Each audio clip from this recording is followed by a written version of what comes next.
To the people online, if you can hear me fine, just give me a 1. If it's nice, loud and clear, just give me a 1 in the room so that we could proceed. Once again, giving glory to the Creator of heaven and earth, Yehovah. We're going to go to the book of Ezra, chapter 4. I'm actually picking up the slack for Rabbi Benjamin, who is on a journey at this moment. So somebody had to cover. And sometimes it falls this way. So we're going to continue. So last week in the book of Ezra, chapter 3, where we left off was the construction of the foundation of the temple. And if we remember, there was some weeping going on. Some, the older people that saw the ancient temple that Solomon built, they were weeping because it wasn't any comparison between that temple and what they were building new. And the new people were happy because they accomplished something. They were so happy because they figured that they accomplished something. But nonetheless, something was being done. King Cyrus gave the permission for the people to go back into Jerusalem and rebuild the temple. When that began to happen, you began to have haters, as we know them today, people that began to disrupt the construction of the temple, and that's where we're picking it up from in chapter 4.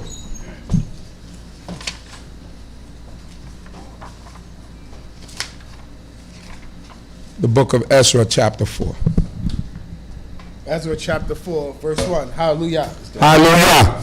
Now when the adversaries of Yehuda and Benjamin heard that the children of the captivity were building a temple unto Jehovah, the God of Israel, then they drew near to Zerubbabel and to the heads of the fathers' houses and said unto them, Let us build with you, for we seek your God as ye do, and we do sacrifice to him since the days of Esarhaddon, king of Assyria, who brought us up hither.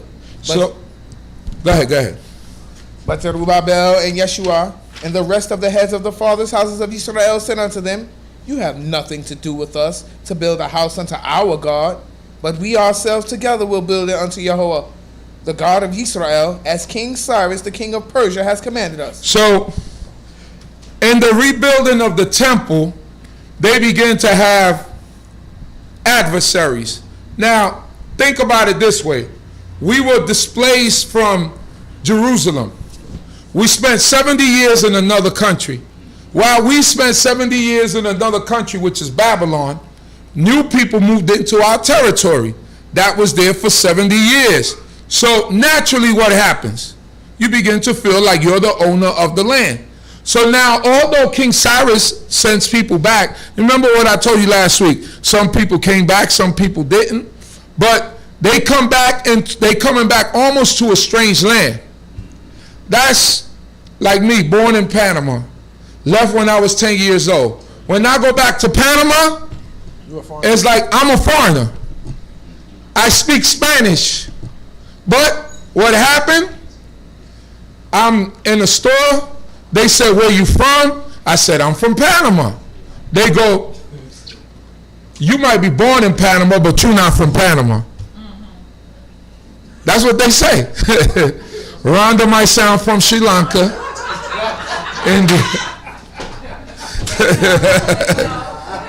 But the reason why they say that is because they said, yeah, you know how to speak Spanish, but you don't speak the Spanish anymore. Your Spanish, your native Spanish tongue from Panama is not the same. It takes about 3 to 4 weeks, a couple of months to get back that swagger that you got. Yeah, you understand it, you know how to speak it, but they was like, no, you're not from here. Then they look at the way you dress, they say, grown men in Panama don't wear shorts.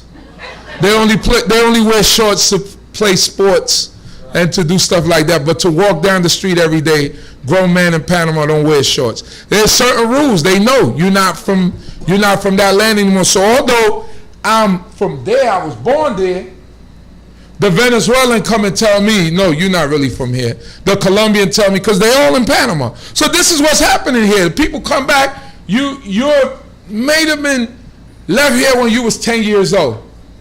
Might have left here when you was 15 years old, but you're not from here. And you guys definitely, my kids definitely, you guys weren't born here. You know what I mean? That's what you are. And that's what they looking at. Y'all Babylonians.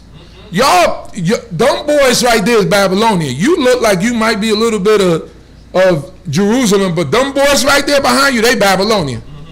And that's what is happening. So the adversaries come, they're also haters, and they're like, what are you doing? Why are you building here? Who told you to build here? And these are the things that they're going through. So even though being adversaries, they come into them with kind words. But in the real scene is that you're really trying to disrupt what's happening. So he said, let us help you. And don't your enemies come like that? Don't enemies come like that? Sometimes you think a person is your friend and they just want to get in with you to see what they could get from you and how they could disrupt what you're doing. Message. How to disrupt your progress. That happens in life all the time. That's why you have to vet your friends and know who is it that you have next to you to build. Because some people won't build, they will destroy you. That's why when you build businesses and you build things of this sort, you just don't use friends because they're your friends. You have to use the people that are qualified to do the job. Because people will tear you down. So in terms of them trying to help, that was just a ploy to destroy the movement. So Yeshua and Zerubbabel and them said, King Cyrus told us we could build this temple. This is what we're doing at this moment. Let us go. Verse 4. Then the people of the land weakened the hand of the people of Yehudah and harried them while they were building, and hired counselors against them to frustrate their purpose all the days of Cyrus, king of Persia, even to the reign of Darius, king of Persia. You hear that? They hired counselors.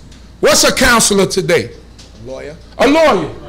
They hired lawyers to disrupt the construction of the temple. That's true hatred.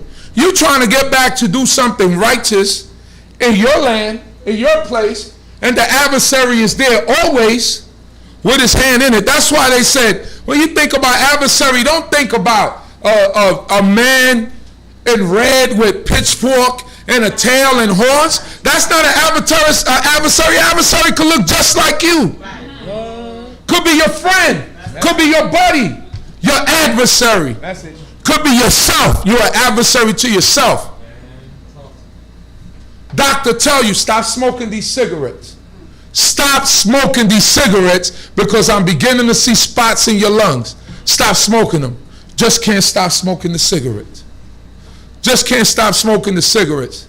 I seen a young guy the other day, man. He was sitting in front of a restaurant and his leg, his foot, one foot was so swollen.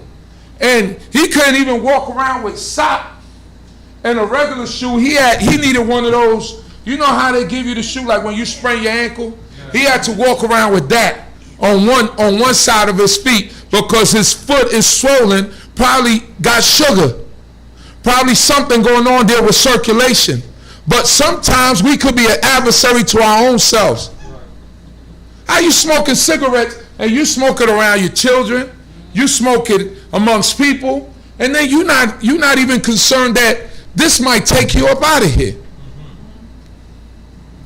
These are things that we become adversaries to ourselves. So when we think of adversary, don't think as an adversary as some unknown entity that lives in Hades, in hell.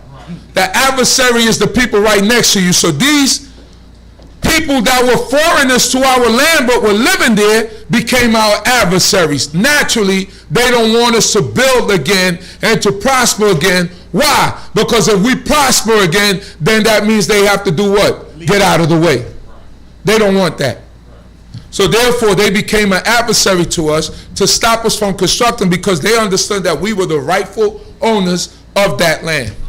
Let us go. Verse 6. Verse 6. And in the reign of Ahasuerus, in the beginning of his reign, wrote they an accusation against the inhabitants of Yehudah and Jerusalem. Now what we have to know here is that the Tanakh sometimes is not in chronological order.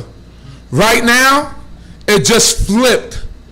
It's like, you ever see a movie and in the movie they go back and forth. They go to the future, then they come back to the past. Well, right now, when they were talking about building and the adversaries coming and trying to stop the building, this is during the reign of King Cyrus.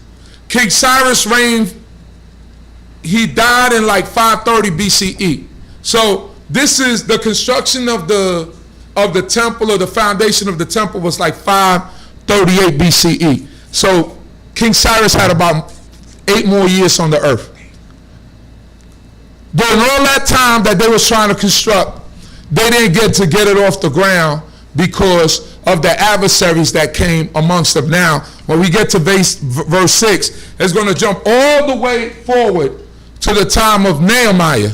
Now, Nehemiah is almost like 70 years after what we're reading here.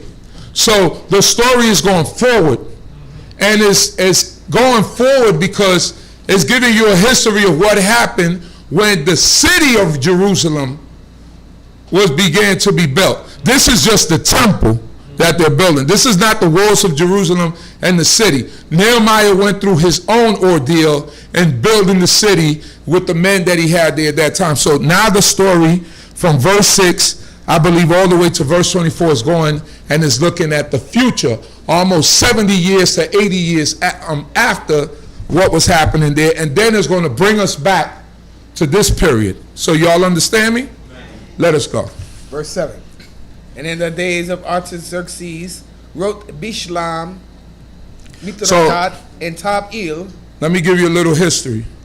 So Cyrus, who was the founder of the Achaemenid Empire, which is this empire, he reigned from 559 to 530 BCE. And when they say he reigned, all the provinces and all the lands that he took are in between that reign that he reigned. That's Cyrus the Great. From 530 to 522 was Cambyses II. That's a successor of Cyrus. They said that was his son. Then from 522 to 486 BCE was Darius I. He ruled from that time. Then from 486 to 465 BCE was Xerxes I. Now this Xerxes, we know him as Ahasuerus. Is the same Xerxes or Ahasuerus from what story? From Esther. That's Xerxes, right? And after that Xerxes is then Artaxerxes I. And this is who is talking about here now. So this is, at least, you see where I started from Darius all the way to Artaxerxes is 465.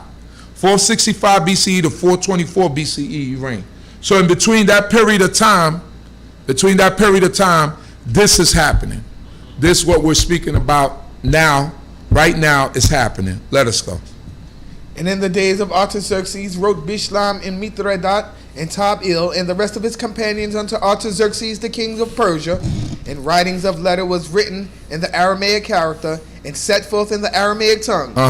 Rehum the commander and Shimshai the scribe wrote the letter against Jerusalem to Artaxerxes the king in this sort. So these were adversaries in the future that wrote letters against Jerusalem and against the building of Jerusalem. Let us go. Then wrote Rehum the commander and Shimshai the scribe and the rest of the companions and Danites and the Apharis. Yeah. What does that say? Yeah. Whatever that is. Apharisaites. The Tepelites and the Apharisites and the... A bunch of foreign people. Those are all the foreign people that were in Jerusalem. That's why you can't say their names properly. A bunch of foreign people. Let's go. And the Babylonians, verse 10. And that we understand. He said that easy. And the Babylonians. Woo! Thank God that there was an easy name. Let's go. And the rest of the nations whom the great and noble Asinapar brought over and set in the city of Samaria, and the rest that are in the country beyond the river. Now remember when the who was it? The Assyrians? Remember when they came and they removed the 10 tribes? You remember we went through that history? And when they removed the 10 tribes, what did they do? They put foreigners in the land. Those were those foreigners that they brought, because they displaced people. They grabbed you and they moved you to another land. That's why it's called the 10 lost tribes of Israel, because they said those tribes are lost because nobody knew where they went. But some of them stayed in the land, some of them came back. But a lot of them, for the most part, got scattered, because that's what the Assyrians used to do. And then what they would do is that they would bring different people into the land, and the land became known as Samaria. And the Samaritans were the people of Samaria, but Samaria is really the northern kingdom of Israel. But all these people became converts. So they was kind of like pseudo doing Torah, but they were mixing in Torah with all other types of ways. So yes, they were doing and they were observing certain things, but they weren't doing it fully to the extent that the children of Israel were supposed to do it, because they were foreigners. So when Judah comes back into the land, into the southern kingdom, Judah becomes a threat, because whatever economy, whatever is going on at this point, all that's threatened. All this time they've been living there, all that is becoming, now you guys becoming a threat, because you guys are the rightful owners of the land. And they understand that, so they're going to do anything in their power to try to cut this off. And these are the letters that they send to the king of Persia. Let's go. 11. And now this is the copy of the letter that they send unto him, even Artaxerxes the king, thy servant, the men beyond the river. And now, the river is the river Euphrates. Let's go. And now be it known unto the king that the Israelites that came up from thee are come up to us to Jerusalem, and they are building the rebellious and the bad city, and have finished the walls, and are digging out the foundation. Be it known unto the king that if this city be built and the walls finished, that they will not pay tribute, impost, or toll. And so thou wilt damage the revenue to the king. You hear these haters? The letter that they sent back, they're not going to pay toll. They're not going to pay taxes. They're a bunch of rebels. Now, we are rebellious, but we're rebellious towards God. That's a true statement, that we're rebellious towards God. But this is the true essence of when we say you're a hater. Yeah. This is exactly what they're doing. They're trying to put a stop to the building of the city, the walls of Jerusalem, because they're jealous, because they don't want this to come into effect, because it's going to hurt their economy. And we see that later in Nehemiah. What happens during the time of Nehemiah? What Nehemiah had to end up doing? He had to end up putting hands on people. Yep. Because they will come in to Jerusalem with their wares on the Shabbat day. When we get late into Nehemiah, he said he had to tell the people, shut the gates before the going down of the sun, before the Shabbat day comes. Right? So they began to shut the gates in Jerusalem. This is later in the future. Then what these same people right here began to do is they began to bring their wares to the walls of the city. Like to say, all right, we're going to wait here till the sun go down. And then Nehemiah said, now you disrespecting me. And Nehemiah went out there and started putting hands and feet on each one of them. Sometimes it comes to that. That's what Nehemiah began to do. So, you're going to disrespect me? Open up them gates. We're going to go out there and put hands and feet on them. And that's what Nehemiah did. So this is the beginnings of all of that. You see that adversity that we were going through, because these people began to have no respect for us. Even in Israel today, you got the Palestinians, right? A lot of people say, well, you know, the Palestinians this, the Palestinians that, or, you know, who the European is in there. But guess what? The Palestinian ain't your friend either. Think you're Palestinian, it's time for you to go back in. You think he's going to give it up to you? He's going to give it up to you? God said we're going to spend months doing what? Burying the dead. Well, you think they're going to give it up easy? They feel like they owners of that land because they was there before that European. So when you come in there with your black face, what you think going to happen? Who is you? Who are you? I speak better Hebrew than you. Some Palestinians speak better Hebrews than the Europeans that's in there. Who are you? What you think going to happen? I don't want to see innocent people get blown up and all that stuff, but they not your friend either. No. I know some people might take that and say, "Oh, Chief Uzziel, what you talk?" They're not your friends either. The Palestinians will blow you up too. These people, they was fighting with Israel for Israel's property. Right. Let us go. 14. Now because we eat the salt of the palace, and it is not meet for us to see the king's dishonor. Therefore we have sent and announced. They kissing behind. Now because we eat the salt of the what? Of the palace. Of the palace. You know what that means? It's like because y'all got us on this welfare system. Y'all taking care of us. We trying to look out for you, king, and tell you, what these people are capable of doing. It's kissing and brown nosing and doing all types of stuff just to jam us up. Let us go. That search may be made in the book of the records of our fathers. So research in the book in the records of your father, and let's find out about these people. Let us go. So shall you find in the book of the records, and know that this city is a rebellious city and a hurtful unto the kings and provinces. This is some real snitching here. You know how we talk about snitching? No snitching? But they doing some real snitching here. Let us go. And they that have moved sedition within the same of old time, for which cause was this city laid waste. We announced to the king that if this city be built and the walls finished, by this means thou shalt have no portion beyond the river. Mm-hmm. Then sent the king an answer unto Rehum the commander. Says sedition is like rebellion. They're going to revolt against you, right? Mm-hmm. So they not going to pay any taxes, because that's what happened with Babylon. Zedekiah said, "Man, ain't paying no taxes, man. What Babylonian talk? What Nebuchadnezzar talking about? I ain't paying no taxes."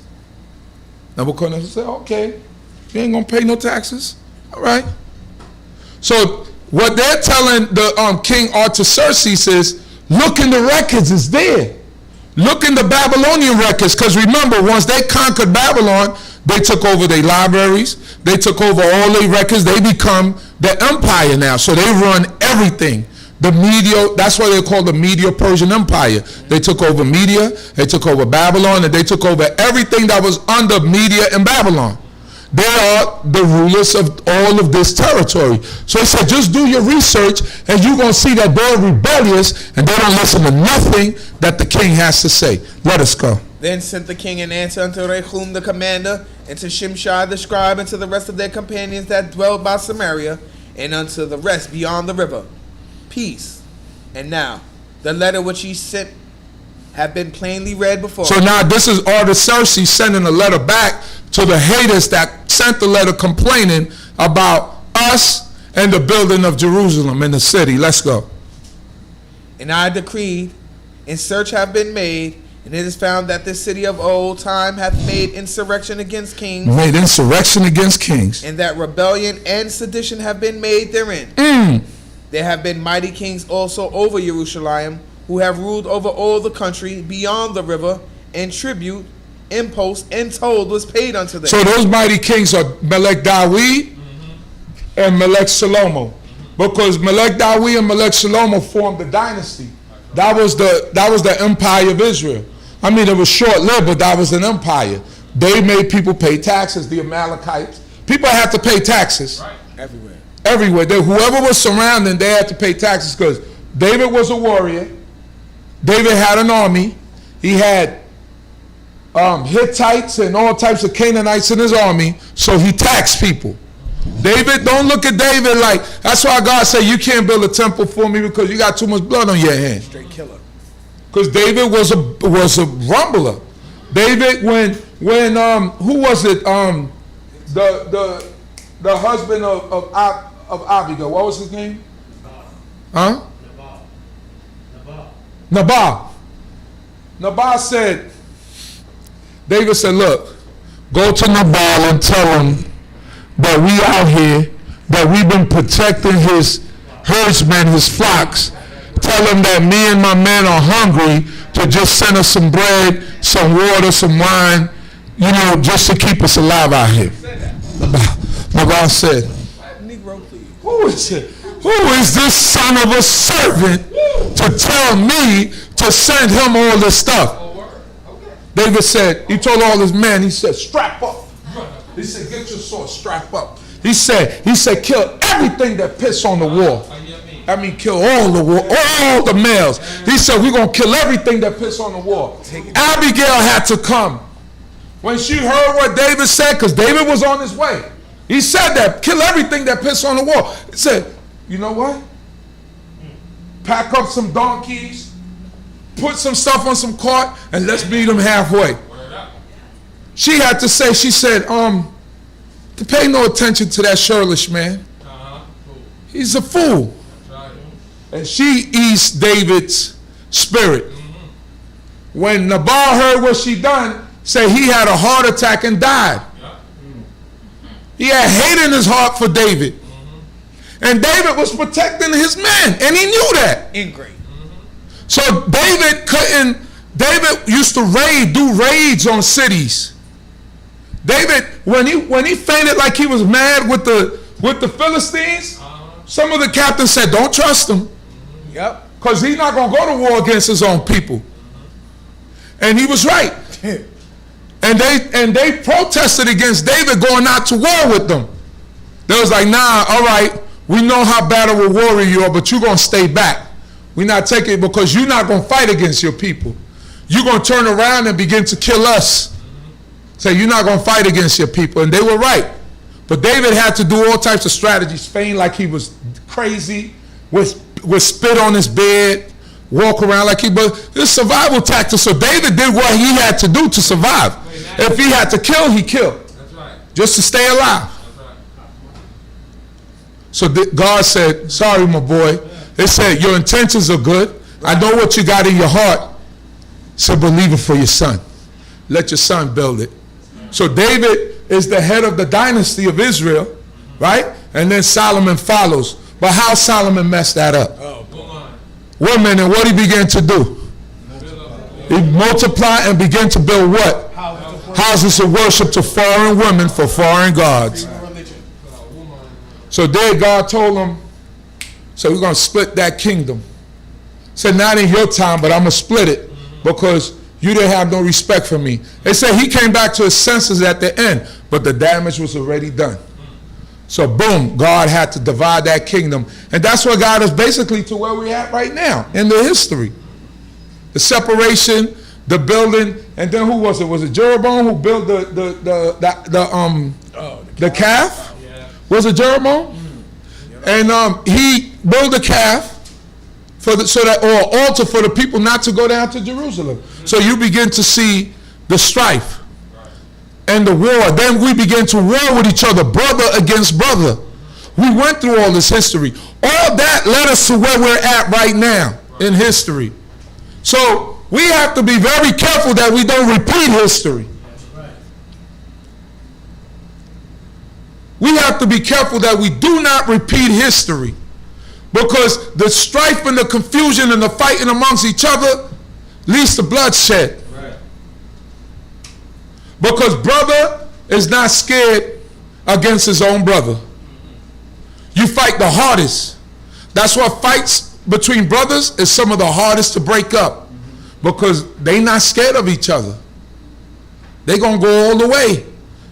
In terms of banging and fighting and doing all that, they might not go as far as killing each other, but fisticuffs, they gonna go.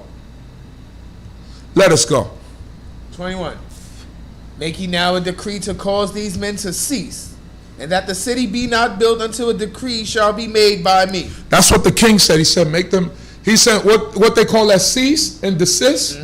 Stop. Stop whatever you're doing in that capacity. Stop it. Stop all work. When they, like today in court, when they send you a cease and desist letter, that means whatever it is that you're doing that person put a complaint into, stop it. And if you don't, there's going to be consequences behind it. And that's what's happening here. Let us go. 22. And take heed that ye be not slack herein, why should damage grow to hurt the kings? Then When the copy of Artaxerxes' letter was read before Rehum and Shimshai the scribe and their companions, they went in haste to Jerusalem unto the Israelites and made them cease by force and power. Said they made them cease by force and power. That's how they only got to build a foundation, and 16 years went past, 14 years went past, whatever, 17 years went past, and they didn't start rebuilding until the time of Darius. Because, this is a different history. This is, remember, we went forward, so we're going to go back to the other part of history. But this right here was basically the building of the city. This was in the future, 70 years later. I don't want to confuse y'all. 70 years later, so they put a cease and desist letter, and they stopped all the work during that time. Let us go. 24. Then ceased the work of the house of Yahweh which was in Jerusalem, and it ceased until the 2nd year of the reign of Darius. Now we going back again. Verse 24. We're going back to the building of the temple. So it gave you an example in the future of what happened to what's happening during this period of time, the building of the temple. So we went through, in both generations, we went through similar ordeals.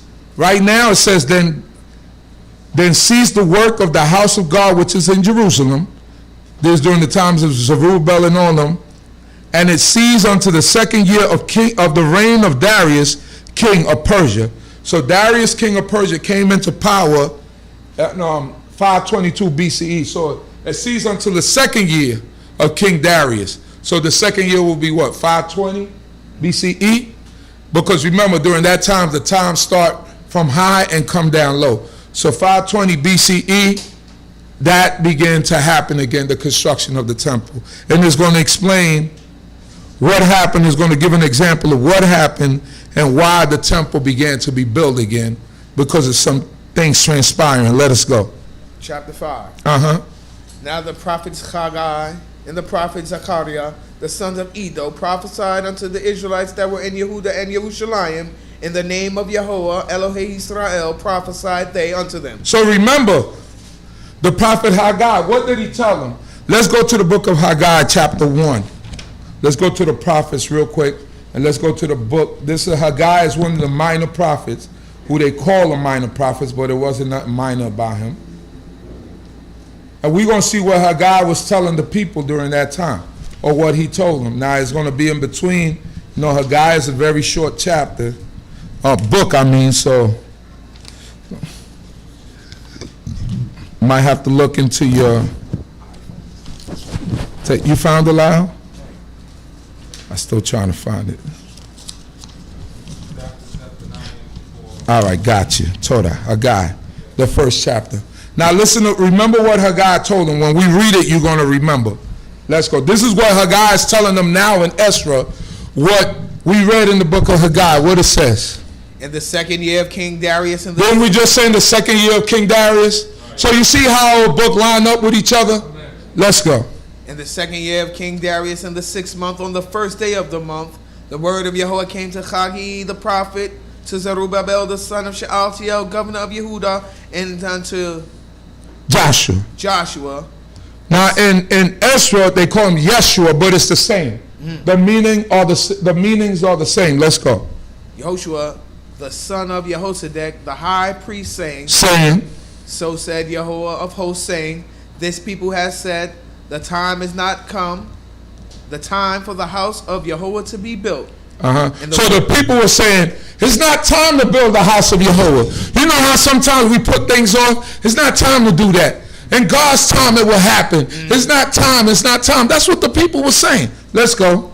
And the word of Yahweh came through Haggai the prophet, saying, it is an appropriate time for you yourselves to sit in your sealed houses when this house is in ruin. And now, says Yahweh of hosts, consider your ways. You have sown much, but you bring in little. You eat without being satisfied. You drink without getting your thirst quenched. You dress, and it has no warmth. And he who profits in a bundle with holes. You hear that? It says, look, you've been back here for 18 to 17 years. Your purpose, and the purpose that Cyrus sent you here for, was to do what? To build a temple. Remember, they started the foundation. Cyrus sent them back because Cyrus read the book of Isaiah and said, yeah, God prophesied about me. Yeah, y'all go back. And Cyrus gave them all the Jews of the temple and made them go back. Say, y'all haven't accomplished what Cyrus told y'all to go back and do. So y'all sitting here, y'all came here, you built yourself big, pretty houses. You built yourself all types of luxurious places to live in. He said, but yet the house of God lays in ruins. So that should teach us that we almost always must put God first. Your all in all is supposed to be for Yah, first and foremost. So that's what her guys told them during that time. Like, how can y'all sit comfortably here when the house of God sits in shambles? And it's a foundation, but it's been sitting there for 17 years. So you know what happened. Trees start growing out of it. You ever seen something unkept? Yeah. Like, look at St. Mary's Hospital when, now it's a center or whatever, but when it got abandoned, I seen trees growing out the side of it. Seen trees, man, it was unkept. On the sidewalk. That's what happens. So the foundation is looking, the temple is still looking like in ruins. It's like when people begin to build on a lot. You ever seen that? Like they begin to build on a lot, they put a foundation on it, and then it's like unkept for like 5, 7, 8 years. You're like, I wonder what these people doing. Usually they run out of money. I wonder what these people doing, but it looks unkept. So then grass starts growing, trees start growing out the middle of it. You got to rebuild that whole thing over because you ruined the foundation, because where there is no life, some life is going to come in. Whether it's human life or it's natural life, but the roots and all that stuff is going to travel and it's going to make its way there. Because that's just the way God's green earth works. That's just the way it works. Read on. Ascend the mountain, bring wood, and build the house, and I will accept it, and I will be honored, saith Yehovah. You looked for much, and behold, it became a little. And you brought it home, and I blew on it because of what? Because of what, says Yehovah of hosts? Because you wonder why things don't go right in your life. It's because you don't put God first. He says, consider your ways. You have sown much, but brought in little. Why you sow so much, but you only bringing in half of what you sowed in? It says, you eat, but you have not enough. You eat, but you ain't satisfied. Why is that? You drink, but you're not filled with drink. You clothe you, but there is none warm. Put on clothes, and the clothes is not warming you. Do you ever think why that's happening? Because you don't consider God. You consider yourself first. So therefore, God don't put you first. And this is what Haggai is telling them in Ezra. Let's go back to Ezra. Verse 2. Then rose up Zerubbabel, the son of Shealtiel, and Yeshua, the son of Jehozadak, and began to build the house of Yahweh, which is in Jerusalem. They began to build a house because Haggai and who was the other one? Zephaniah was on them. Was on them and telling them, who was it? Zechariah began to tell them, you got to begin to do what God commanded you to do. And what Cyrus gave you the order to do. Let us go. And with them were the prophets of God helping them. At the same time came to them Tattenai, the governor beyond the river, and Shebar-Boznai, and their companions, and said unto them, who gave you a decree to build this house and to finish this structure? Then spoke we unto them after this manner, wrote they, what are the names of the men that built this building?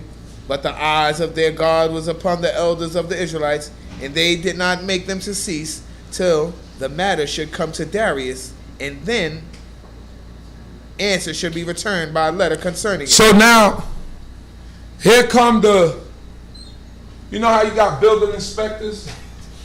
They come around. They like, where's your permits to build this build this structure? Right. Like, well, the God of heaven said we could build this. Not New York. It's like, all right, he said, we're not going to stop you from building, but we're going to inquire and find out where you got the right and the permit to build this structure once again. Now let us go. The copy of the letter that Tatanai the governor. Now the copy of the letter that Tatanai the governor beyond the river, and Shatar Boznai and his companions, who were beyond the river, sent unto You Darius the skipped that king. name, huh? They sent a letter unto him, wherein it was written thus. So now these are the same people that were haters in the future. They wasn't as bad at the beginning. Remember, we came back. In the future, they turned up. But right now, they playing it by ear. You know, hey, who gave you all the authority to build this? So now they send a letter, right? Because they're governors of this region. Remember, Israel is no longer a nation that's autonomous or that's sovereign. We're under an empire. We're under the Medo-Persian Empire. So at this point, we don't have kings sitting on the throne anymore. We have governors, people who govern and report back to whom? The king. Not the king of Israel, but the king of the Medo-Persian Empire. So at this point, some of the governors that are in our land are saying, hey, how is it that you're building? Who gave you the authority to build? Right? So they send a letter to, at this point, it's Darius, because we came back in history, to Darius and said, these people are building, and thus and thus and thus. Let us go. Unto Darius the king, all peace. Be it known unto the king that we went into the province of Yehuda, to the house of the great God, which is built with great stones, and timber is laid in the walls, and this work goeth on with diligence and prosperous in their hands. Then asked we those elders, and said them thus, who gave you a decree to build this house and to finish this wall? We asked them their names also to announce to thee, that we might write the names of the men that were at the head of them. And thus they will return us answer, saying, we are the servants of the God of heaven and earth. We are the servants of the God of... So this is in the letter that they send to Darius, that this is what the people responded to them. The Israelites responded to them, said, we are the servants of what? The God of heaven and earth. And build a house that was built these many years ago, which a great king of Yisrael built and finished. Who was that great king of Yisrael that built it and finished it? Shalom. Let's go. But because that our fathers had provoked the God of heaven, he gave them into the hands of Nebuchadnezzar, king of Babylon, the Chaldean, who destroyed this house and carried the people away into Babylon.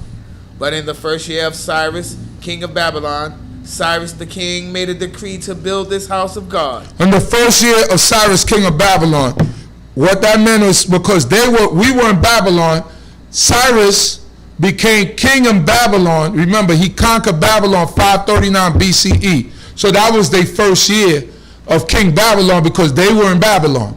But Nebuchadnezzar had been ruling. I said Solomon, but Nebuchadnezzar had been ruling from 559 BCE. That's when he started his empire, but he conquered Babylon in 539, which is 20 years later. He conquered Babylon.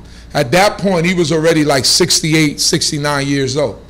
He died at 530, so he was already an old man. You know what I mean? He died at 70, so no, he was even older than that. You know what I mean? Yeah, he was younger than that. I mean, he was like 61 or something like that, or 60. So he died at 530, an old man, a 70-year-old man. Let's go. And the gold and the silver vessels also of the house of God, which Nebuchadnezzar took out of the temple that was in Jerusalem, and brought them into the temple of Babylon, those did Cyrus the king take out of the temple of Babylon, and they were delivered unto one whose name is Sheshbazzar, who he had made governor. And he said unto him, take these vessels, go, put them in the temple that is in Jerusalem, and let the house of God be built in its place. Then came the same Sheshbazzar and laid the foundation of the house of God which is in Jerusalem. And since that time, even until now, hath it been in building, and yet it is not complete. Now therefore, if it seem good to the king, let search be made in the king's treasure house there, which is in Babylon, whether it be so, that a decree was made of Cyrus the king to build the house of Yahweh at Jerusalem, and let the king send his pleasures to us concerning this matter.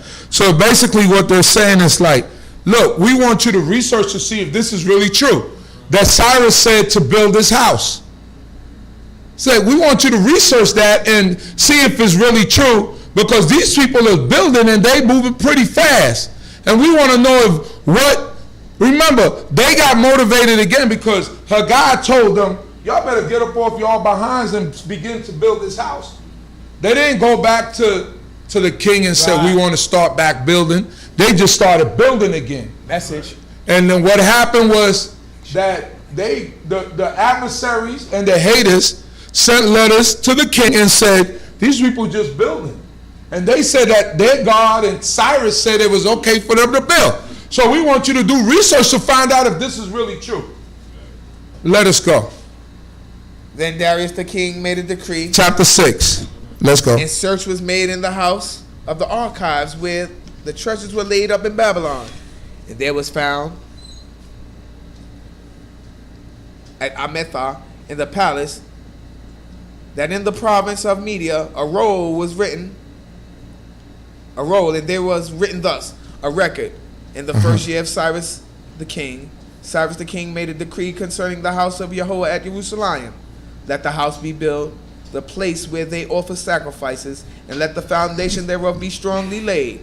The height thereof 80 cubits, and the breadth thereof 80 cubits, with 3 rows of great stones, and a row of new timber. And let the expense be given out of the king's house. And also let the gold and silver vessels of the house of Yahweh, which Nebuchadnezzar took forth out of the temple which is in Jerusalem, and brought unto Babylon, be restored and brought back unto the temple which is at Jerusalem, every one to its place. And thou shalt put them in the house of God. You see why record keeping is important? Because that's why we record keep today. People who write, like my brother who writes poetry, or anybody who keeps, if you work at a hospital and you keep records, right? Although today we live in a computer age, a lot of people still like keeping hard copies of things. A hard copy means paper, stuff that's on paper. That's why they still make you fill out forms and applications so that you can have a record of it.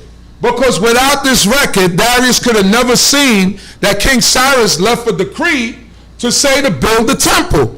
King Cyrus had been dead for about 8 years.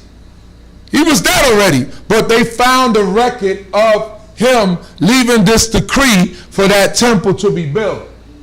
And Darius was able to pull it up wherever it was at and be able to say, yes, these people are supposed to be building that temple. That's why record keeping is important. Record keeping will keep you out of so much trouble. You got, when we do meetings, you have to keep records. That's what they call minutes, because it takes a minute by minute account of what was done. Right? These are the things that help to save us, that sometimes we don't like to do. They call that secretarial work, or how you call it? Administrative work. The little things, the details. Administrators save Fortune 500 companies, because the big bosses don't have time to keep the little details. But when they say, can you look into this date, 2013, on such and such and such days, that's why they tell you bring back every receipt, bring back everything, so that when we get audited or anything happens, we have proof that this is how this went out, that went out, and how this happened. So King of Babylon, Cyrus, or the king of Persia, Cyrus, he was also king of Babylon. He kept a record of everything, and it was filed, and they were able to find this letter, and they were able to allow the children of Israel to continue to rebuild this temple. I know this history could become tedious, right? But it's important for us to know our history so that no one could psych you out. No one could tell you other than. When you know your history, no one could take it away from you. Let us go. Now therefore, Tatanai, the governor beyond the river, and Shethar-boznai, and your companion, who are beyond the river, be ye far from thence. Let the work of this house of God alone. Let the governors of the Israelites and the elders of the Israelites build this house of God in its place. What verse you in? Verse 8. Moreover, I make a decree concerning what ye shall do. Listen to this decree. Let's go. Which ye shall do to these elders of the Israelites for the building of this house of God. So this is what you should do for these elders of the Israelites who build in the house of God. Let's see. That of the king's goods, even of the tribute beyond the river, expense be given with all diligence unto these men, that they be not hindered. Open the coffers of the king and don't spare anything. Give them whatever they need. Let's go. And that which they have need of, both young bullocks and rams and lambs for burnt offerings to the God of heaven, wheat, salt, wine, and oil, according to the word of the Kohanim that are at Jerusalem. Whatever they want, wheat, salt, wine, and oil, give them according to their need. Let's go. Let it be given to them day by day without fail. Without fail. That they may offer sacrifices of sweet savor unto the God of heaven. And pray for the life of the king and his son. He said, listen, and when you do that, have them pray for the life of my life and the life of my sons. Why? Let us go.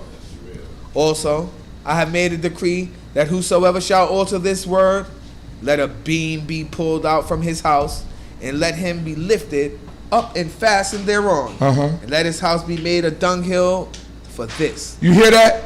And if you don't listen to the decree of the king, this is very specific. Pull a beam out of that person's house and impale them on it. Kill them because they didn't listen to my word. That means whatever I said about the Israelites, I want it to be done as I said it. And if I get any complaint against any one of you that you didn't do what I told you to do for them, then this is what's going to happen to you. They're going to pull a beam from your house and they're going to sharpen the edge of that beam and you're going to be impaled on it, and they're going to turn your house into a dunghill, into a poop hill, into a caca hill, into a zoar hill. A latrine. That's where everybody going to go and take a squat.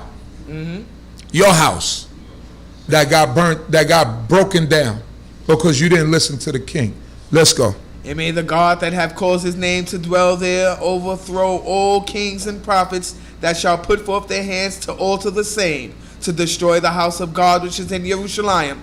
I, Darius, have made a decree. Let it be done with all diligence. Let it be done with all diligence, with all your might, with all your power. Let this be done. Let's go. Then Tattenai, the governor beyond the river, and Shethar-boznai and their companions, because Darius the king had thus acted with all diligence, and the elders of the Israelites build and prospered through the prophesying of Haggai the prophet and Zechariah the son of Iddo. And they built and finished it according to the commandment of the God of Israel. According to the commandment of the God of Israel. Let's go. And according to the decree of Cyrus and Darius and Artaxerxes, kings of Persia. And this is the house. And this house was finished on the 3rd day of the month Adar, which was the 6th year of the reign of Darius the king. The 3rd day of the month Adar. So that's Adar is the last month of the year, right? Adar. So that means we coming up on Pesach. We coming up on Abib, which is the following month. Let's go. And the children of Yisrael and the Kohanim and the Levites and the rest of the children of the captivity kept the dedication of the house of God with joy. And they offered at the dedication of the house of God 100 bullocks and 200 rams, 400 lambs, and for a sin offering for all Yisrael 12 he-goats according to the number of the tribes of Yisrael. And they set the priests in their divisions. They set the priests and everybody in their divisions. Let's go. Sons of Lewi in their courses for the service of God, which is at Jerusalem, as it is written in the book of Moshe. As it is written in the book of Moshe. Let's go. And the children of the captivity kept the Pesach on the 14th day of the 1st month. For the Kohanim and the Levites have purified themselves together. All of them were pure. They killed the Passover lamb for all the children of Israel, for all the children of the captivity, and for their brethren, the Kohanim, and for themselves. The children of Israel that were come back out of the captivity, and all such as had separated themselves from the filthiness of the nations of the land to seek Yahuwah, the God of Israel, message, did eat, and kept the feast of unleavened bread 7 days with joy. For Yahuwah had made them joyful, and had turned the heart of the king of Assyria unto them, to strengthen their hands in the work of the house of God, Elohei Israel. Hallelujah. Hallelujah. Yeah, so the Israelites and even those that separated themselves from the filthiness of the people. The strangers, remember, the stranger could partake of the Passover as long as he's what? Circumcised. And he's living this way of life. Right? You got to treat him as a homeborn. Only thing he can't become is what? A ruler or king over you. That's the only thing he cannot become. But there were people that were sincere in walking in this path. And that saw us just like today and say, I want to do what you do. Because your God is God. And they had them back then. So all the Samaritans were not bad. Some of them were converts and became doers of the law. You know, we magnify the glorious King because he is great and his mercy endures forever. We thank the Most High God because we don't bow down